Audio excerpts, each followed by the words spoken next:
JSAM ministries வழங்கும் வேதமும் குறளும்.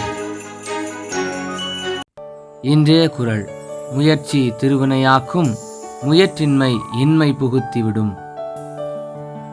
பொருள்: முயற்சி இல்லாமல் எதுவும் இல்லை. முயற்சிதான் சிறப்பான செயல்பாடுகளுக்கு காரணமாக அமையும். வேதவசனம் சொல்லுகிறது, சகல பிரயாசத்தினாலும் புரோஜனம் உண்டு, உதடுகளின் பேச்சோ வறுமையை மாத்திரம் தரும்.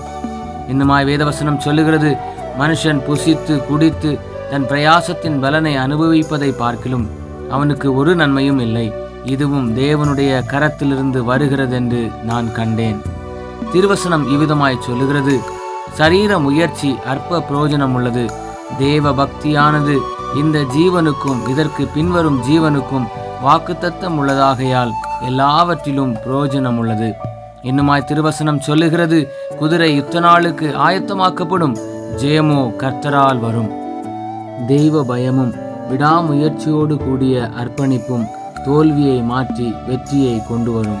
ஜெபம்: இரக்கமுள்ள பிதாவே, நாங்கள் சோம்பேறிகளைப் போல வாழாமல் சுறுசுறுப்பாய் எங்களுடைய கிரியைகளை நடப்பித்து அதன் மூலமாய் உம்மிடத்தில் இருந்து நன்மையையும் ஆசீர்வாதத்தையும் பெற்றுக்கொண்டு சாட்சியாய் ஜீவிக்க எங்களுக்கு கிருபை தாரும். இயேசுவின் நாமத்தில் பிதாவே, ஆமென். இந்த நாள் இனிய நாளாக அமைய வாழ்த்துக்கள். கர்த்தர் உங்களை ஆசீர்வதிப்பாராக. ஆமென்.